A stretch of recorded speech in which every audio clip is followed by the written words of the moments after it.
yang merupakan calon guru penggerak angkatan ke-6 Kabupaten Sukabumi. Tema kali ini yang akan diusung adalah budaya positif. Selama ini kita mendengar tidak asing lagi ya Bapak Ibu dengan kata budaya positif. Apakah yang kita dengar dan kita pahami budaya positif selama ini apakah sama atau ada perbedaan? Nah, hari ini kita akan mendapatkan pencerahan tentang budaya positif itu. Hari ini kita akan mendengarkan bersama-sama diseminasi mulai dari Bapak M. Ruslan Munawar, SPD MM, yang akan memberikan tentang disiplin positif dan nilai kebajikan universal. Kemudian selanjutnya akan dilanjutkan oleh Ibu Novalina Ferrari SPD dengan tema motivasi. Setelah pembicara ketiga adalah Bapak Willy Fauzan Ashar SAG MPD dengan materi keyakinan kelas. Dilanjutkan oleh Bapak Kamaludin Eskom SPDGR dengan materi 5 kebutuhan dasar manusia. Dan yang terakhir oleh Bapak Dian Sukma Wijaya SPD MPD dengan materinya adalah 5 posisi kontrol dan restitusi. Oleh karena itu, mari kita simak bersama-sama.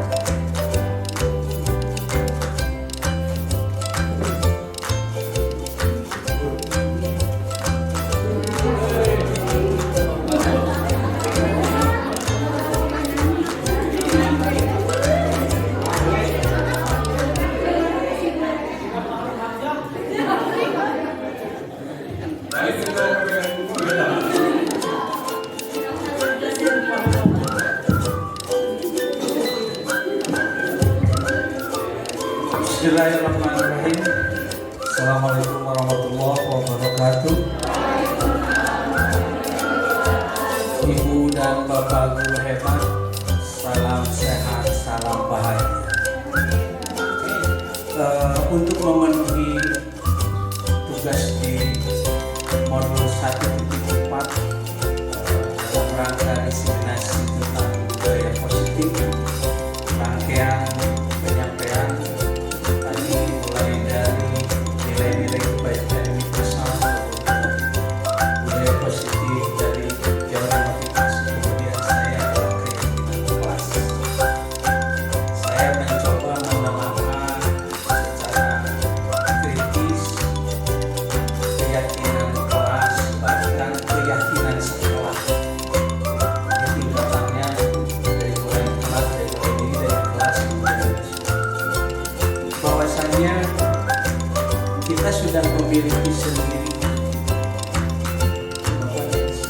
bahwa budaya positif itu adalah nilai-nilai value or value yang sekarang kita memiliki jargon semarak cepat.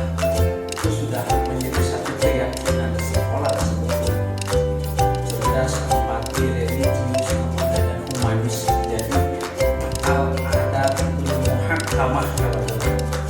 budaya positif itu filosofi budaya yang baik. Budaya yang baik atau budaya positif ini memiliki unsur utama disiplin positif. Dan disiplin positif ini berhubungan erat dengan tercapainya tujuan pendidikan sesuai dengan tahapan. Ki Hajar Dewantara menyampaikan kita harus membawa anak didik murid kita menuju kesuksesan setinggi-tingginya, kebahagiaan setinggi-tingginya sebagai seorang manusia dan sebagai bagian dari masyarakat.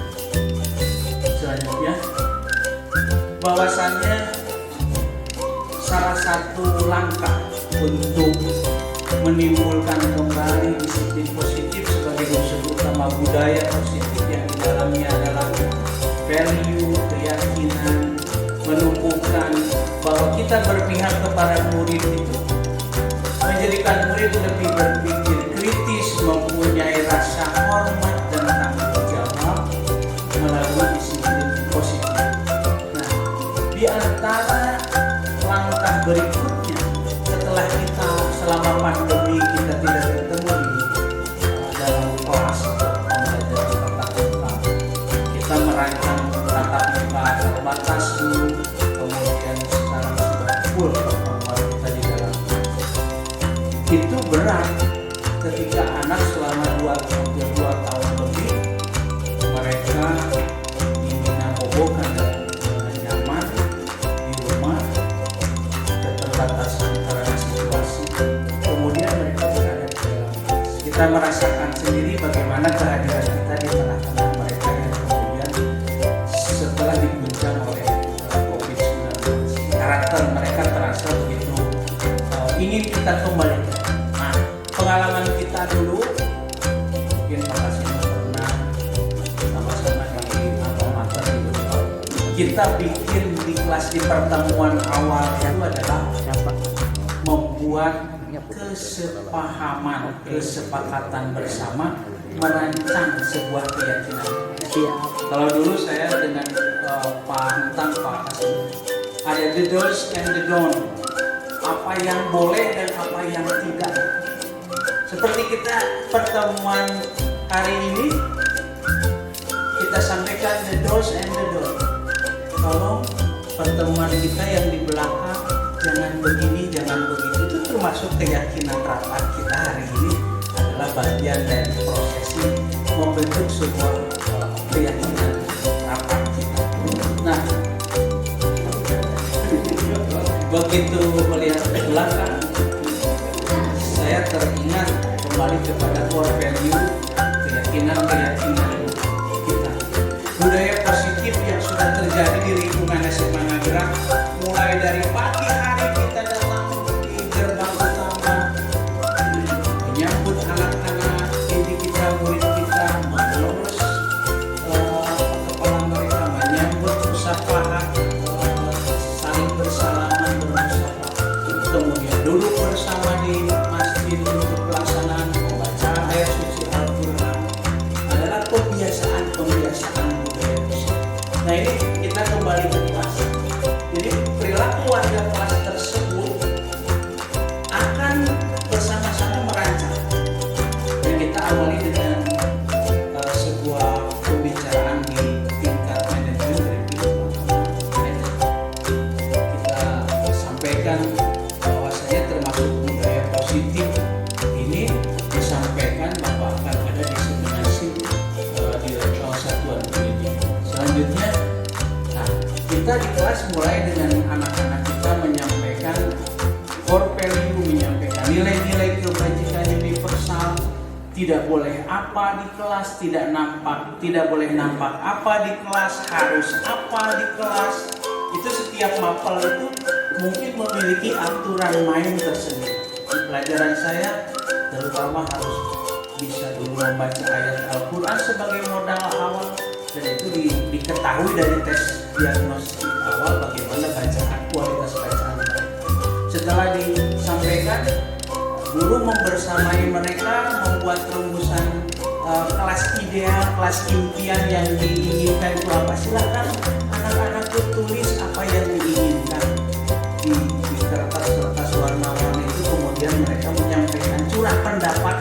STOMI tentang kelas ideal, tentang apa yang tidak boleh, apa yang harus dilakukan. Kalau di Zoom itu mungkin terlihat bacaannya apa itu.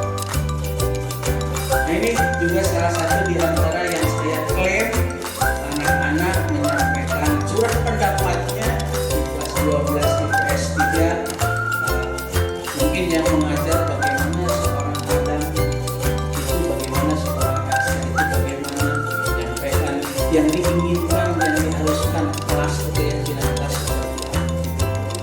Selanjutnya bahkan mereka harus menandatangani, harus menyetujui apa yang sudah disepakati di kelas. Demikian barangkali dari keyakinan kelas akan dirancang keyakinan sekolah bersinggungan dengan visi misi sekolah, kemudian core value atau jargon kita tentang sang pencerah. Bahkan sejak lama Semarang sendiri sudah memiliki core value santun, mandiri, antusias, rajin, amanah, dan kreatif Semarang. Kemudian diperkuat lagi dengan cerah, cerdas, empati, religius, amanah, dan humanis. Ini keyakinan budaya positif sekolah. Mudah-mudahan kita menjadi bagian yang ikut berpartisipasi aktif, dan juga di dalam kelas kita membentuk satu keyakinan kelas dengan anak-anak kita. Di setiap mapel memiliki aturan dan aturan mainnya tersendiri. Mudah-mudahan kita membawa mereka menuju kepada sebuah transformasi pendidikan Semarang menjadi lebih cerah. Wassalamualaikum warahmatullahi wabarakatuh. Terima kasih atas seluruh pemaparan dari CTP Angkatan ke-6 Kabupaten Sukabumi tentang budaya positif. Jadi bisa saya simpulkan ya Bapak Ibu ya, bahwa untuk menuju disiplin positif itu dibutuhkan suatu motivasi intrinsik yang luar biasa dari siswa, dimulai dengan membentuk keyakinan kelas, dan dalam memfasilitasi proses pembelajaran maka kita harus tahu betul 5 kebutuhan dasar dari setiap siswa kita, dan untuk menuju semua itu maka kita renungkan kita sebagai guru, kita berada pada posisi kontrol yang mana. Insya Allah Bapak Ibu, kita akan menuju ke posisi kontrol sebagai seorang manajer. Amin, amin ya rabbal alamin. Atas nama moderator, saya mohon maaf jika ada kata-kata yang kurang berkenan. Wabillahi taufiq